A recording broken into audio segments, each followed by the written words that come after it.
বড় ফুপু গতকালই লন্ডন থেকে দেশে ফিরেছেন, সাথে ফুফা আর দুই ছেলে আর ছেলেদের বিলিতি অর্ধাঙ্গিনীরাও।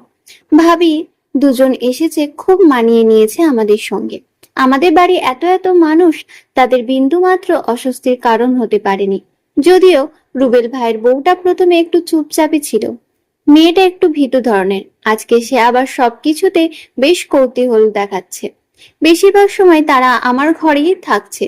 চাচাতো, মামাতো, খালাতো, ভাই বোনেরা তো আর অভাব নেই আমাদের বংশে।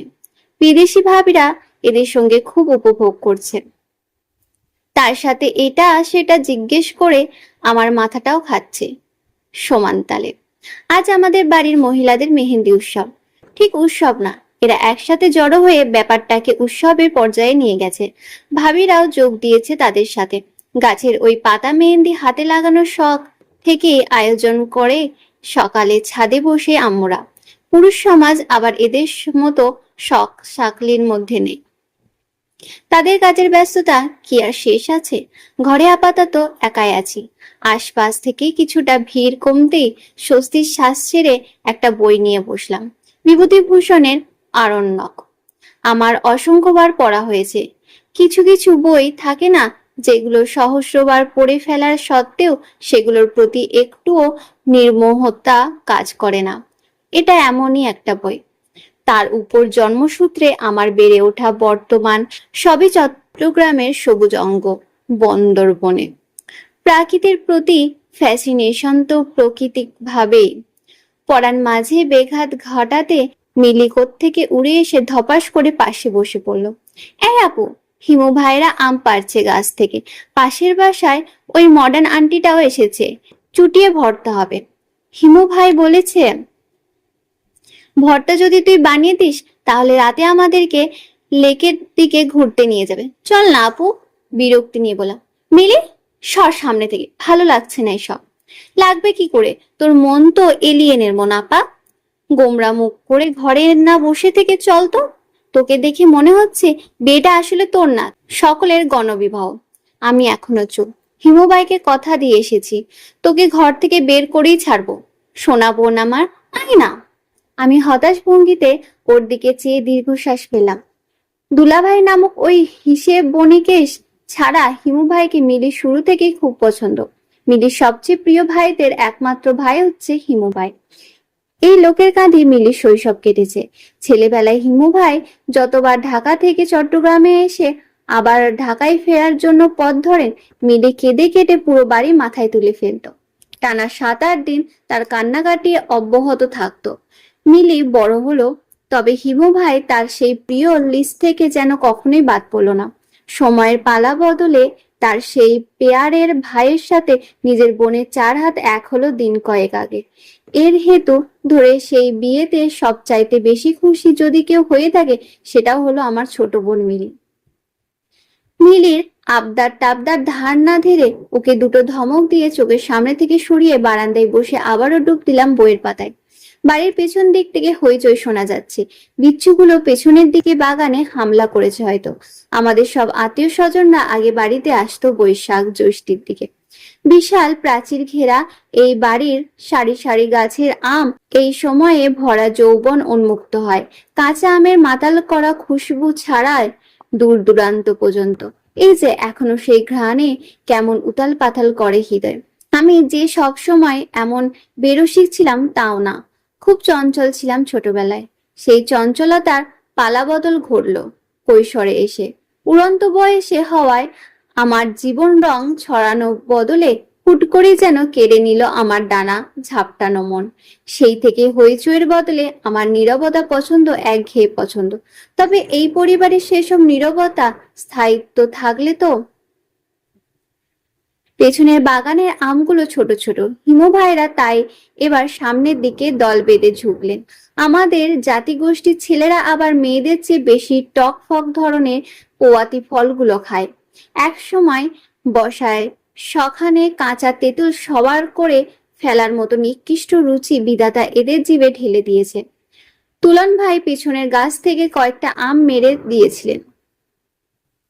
দেয়াল ফাটিয়ে ভর্তা বানানোর আগেই লবণ মরিচ মিশিয়ে সে খাওয়া শুরু করেছে। গাছে চড়ার দায়িত্ব প্রতিবারের মতো হিমু ভাই আর নীরবে কাঁধে পড়ল। বই থেকে মুখ তুলে আড়ে আড়ে তাকাচ্ছি ওদের দিকে।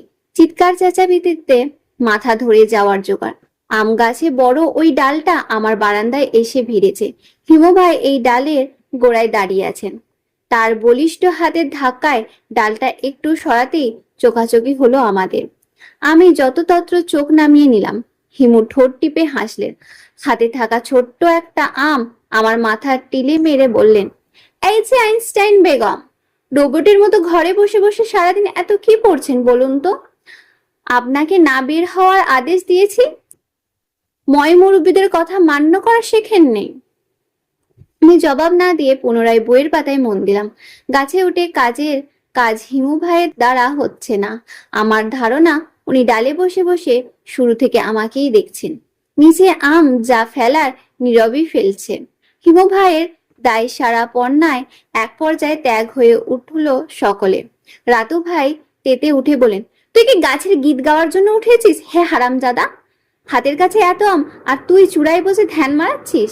হিমু ভাই ভাবলেশহীন গলায় উত্তর দিলেন, ধ্যান না রে পাগল, পীড়িত করছি। আজকাল চোখে প্রেম ছাড়া কিছুই দেখি না। যেদিকে তাকাই সেদিকেই প্রেম প্রেম ঘ্রাণ।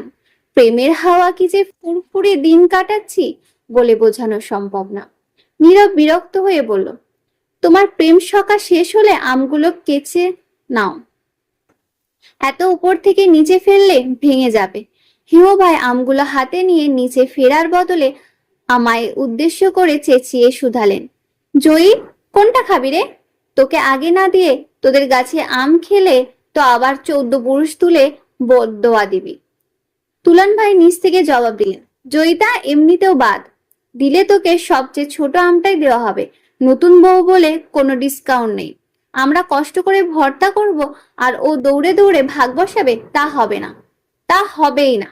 বাকিরাও তুলন ভাইয়ের সাথে তাল মেলালো। হিমু ভাই খানিকটা মায়া দেখিয়ে বলেন, থাক ভাই, গাছটা তো ওদের, না দিলে পরে খারাপ দেখায়। অভিশাপ টভিশাপ দিয়ে বসে কিনা, এমনিতেই একটা সেন্সিটিভ সময় পার করছি, এর মধ্যে ওর অভিশাপ ঘাড়ে চাপলে কঠিন সর্বনাশ। নীরব উপর থেকে খোঁচা মেরে পড়ল, এখনই কেমন বউয়ের হয়ে ওকালতি করছে দেখছো ভাই? হবে নাই বা কেমনে করে? বেশরম বংশের ছেলে তো। হিমু ভাইদের বংশের পুরুষরা তো আবার জাতগতভাবে বউ পাগল। হিমু ভাই বললেন, তাহলে বুঝো চরিত্র কত নিখুঁত আমাদের। তোর বোনের তো রাজার কপাল রে, কোনো প্রকার তপস্যা কামনা ছাড়াই সৃষ্টিকর্তা তার কপালে রত্ন ঢেলে দিল। তারপর আমার দিকে চেয়ে বললেন, তোর কপালের সাথে একটা ঠুক্কর খেতে হচ্ছে জয়ী, একেবারে হায়ার লেভেলের কপাল নিয়ে জন্মেছিস। আমি বিরক্ত হয়ে বললাম, ঠুক্কর খেতে হবে কেন? আসুন আমার কপালটাই ফিরিয়ে দিই। এমন অকাজের কপাল জিরিয়ে কি লাভ? হিমু ভাই তখনও নির্লিপ্ত। আমের গায়ে কামড় বসাতে বসাতে উনি বলেন, তাহলে তোকে আর সৌভাগ্যবতী বলে কি লাভ? তুই কপালওয়ালির উপাধি পেয়েছিস তো আমার জন্যই। আমি না থাকলে এ কপাল দিয়ে মুড়িয়েও কিনতে পাবি না। আমি অতিষ্ঠ হয়ে ঘরে ফিরে এলাম। হিমুবাই পিছন থেকে বলছেন, জয়ী বেগম, কি রাগ করলে গো? বিকেলে হই হই করে লুডো খেলতে বসেছে সকলে। হিমু ভাই নামের প্রাণীটা আবার এই খেলার বরাবরই ভারী দক্ষ খেলোয়াড়, মানে হারার রেকর্ড নেই বললেই চলে। জাতিগোষ্ঠীর বিশ্বাস, লুডো খেলার আন্তর্জাতিক পর্যায়ে কোনো প্রতিযোগিতা হতে দেখা গেলে আমাদের হিমু ভাই যেখান থেকে নিঃসন্দেহে গোল্ড মেডেল জিতে আসবেন। হারবেন কি করে? মানুষের চোখ ফাঁকি দেওয়া আর মগজ ধোলাইয়ের কাজ এক্সপার্ট তো। বাটপাড়ি আর চাপাবাজির জোরে তিনি হেরে যাওয়া খেলাও জিতে যান প্রতিবার। তার এই অর্থনৈতিক কাজের কঠোর সমালোচনা করা সত্ত্বেও প্রতিবার দল ভারী করার জন্য তাকে নিয়ে রীতিমতো টানা হেঁচড়া শুরু হয়। বিপুল ফ্যান বেজে সবাই নিজেদের দলে তাকে চায়। আজ হিমু ভাই কোন দলে যাবেন? তুলন ভাই আর মিলির দল নিয়ে বাঁধন তুমুল হট্টগোল। বাকিরা দর্শক। সকলের মন রক্ষাতে সুহৃদয়বান রাতুল ভাই এক বিশেষ টসের আয়োজন করলেন। টসের পয়সা সাবলা পড়লে তিনি মিলির দল, মানুষ পড়লে তুলন ভাইয়ের। টসের দায়িত্ব পড়ল নীরবের উপর। 2 টাকার কয়েন হাতে ঝাঁকিয়ে বিড়বিড়িয়ে কি সব তন্ত্রমন্ত্র পড়ে উল্টো করে মাটিতে ফেলতেই তুলন ভাই হৈ হৈ করে উঠলেন। টসে মানুষ পড়েছে। মিলি ভুরু কুচকালো। মুখটা দেখার মতো ছিল। ঠোঁট ভেঙে কেঁদে ফেলার ভঙ্গিতে সে বলে উঠল, এটা হবে না, আমি দেখিনি। আমাকে রেখেই টস কেন করলো?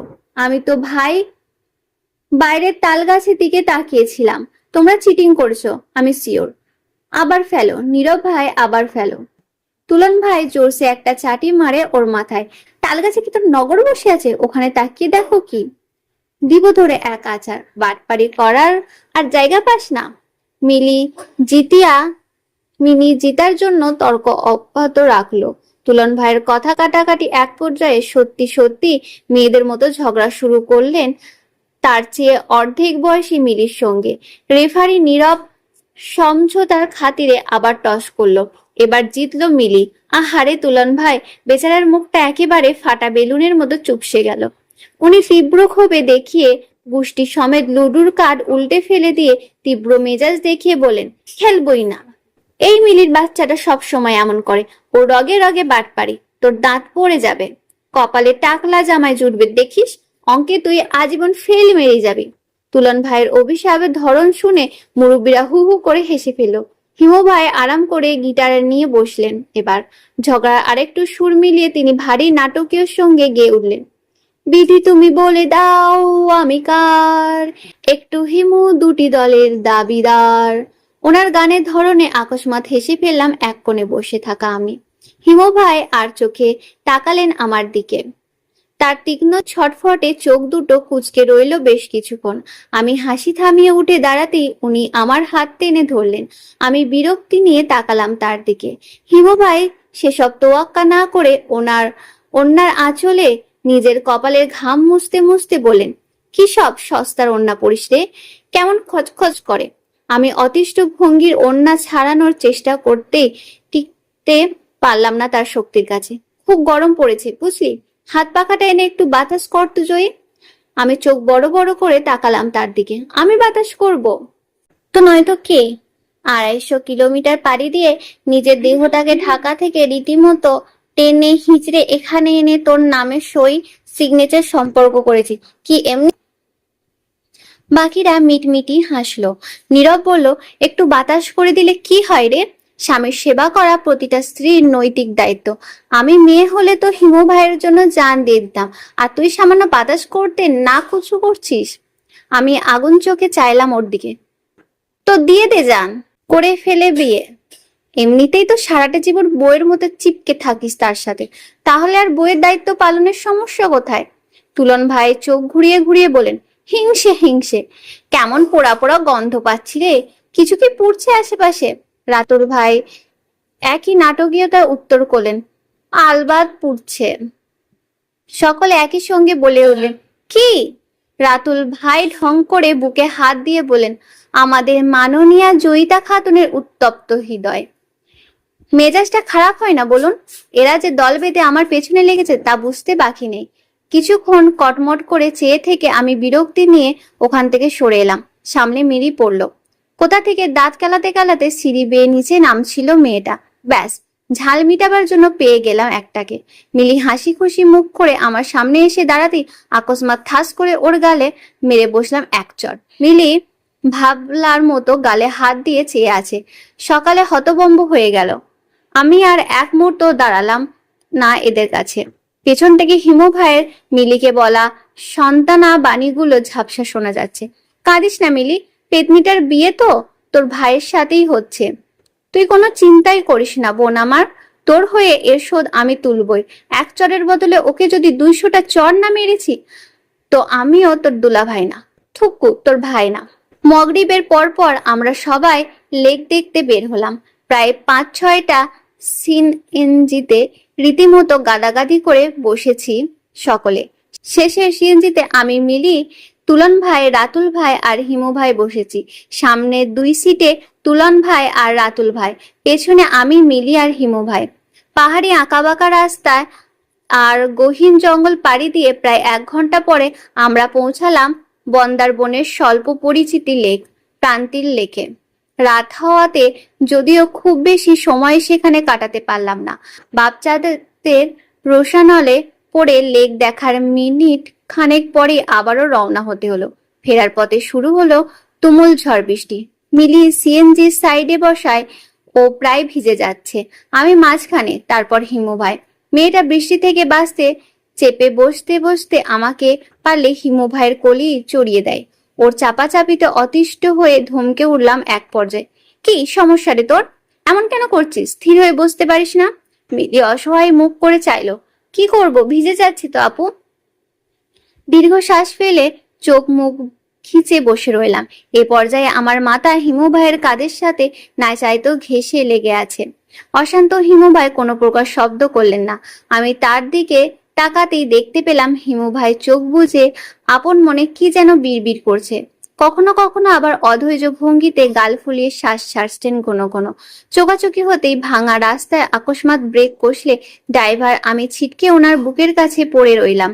হিমু ভাই এক হাত দিয়ে আমাকে শক্ত করে ধরে বলে উঠলেন, সেট। আমি প্রশ্নসূচক দৃষ্টিতে তাকাতে উনি ইতস্ত হয়ে দৃষ্টি ফিরিয়ে নিলেন। অদ্ভুত হলো কি লোকটার? হিমু ভাই আবার তাকালেন আমার দিকে। কিছু বলবেন? বলবেন ভাব। আমি মতিগতি বুঝে কান এগিয়ে নিলাম তার দিকে। উনি প্রস্তুতি সূচক শ্বাস ছেড়ে ফিসফিস করে জানালেন, একটা চুমু খাবো? খাই, কাউকে বলিস না। আমি জবাব দিতে পারলাম না। তার আগে আরেক দফা ধাক্কায় পরপর 3বার হিমু ভাইয়ের ঠোঁট আমার কদর গালে স্পর্শ করে গেল। আমি হতবাক হয়ে গালে হাত দিয়ে রাখলাম। রাত হওয়ায় বাকিদের ধ্যান এদিকে নেই। দূরের ওই ঝাপসা নিয়নের আলোয় আমি স্তব্ধ চোখে তার দিকে চেয়ে রইলাম। হিমু ভাই একই ভঙ্গিতে আমার দিকে চেয়ে অনবরত হাঁপাচ্ছেন। চোখে মুখে স্পষ্ট আতঙ্ক, অসহায়তা, যেন কি বড় অকাজ উনি ঘটিয়ে ফেলেছেন। তার ভেজা চুল বেয়ে টুপটাপ বৃষ্টির পানি গড়িয়ে পড়ছে আমার নীরব গালে। তুলন ভাইয়ের ডাকে ভ্রম কাটলো। কিছুটা নড়ে চড়ে ঠোঁট নামিয়ে নিচে কিছু উচ্চারণ করতে যাব, তার আগে উনি ভীত গলায় আমাকে বলে উঠলেন, জয়ী, বিশ্বাস কর, অনেক চেষ্টা করেছি, নিজেকে আটকাবার পারিনি। ইচ্ছে করে কিছু করিনি, হয়ে গেছে। তুই কি বাড়িতে গিয়ে সবাইকে বলে দিবি? আমি তখনও হতবাক।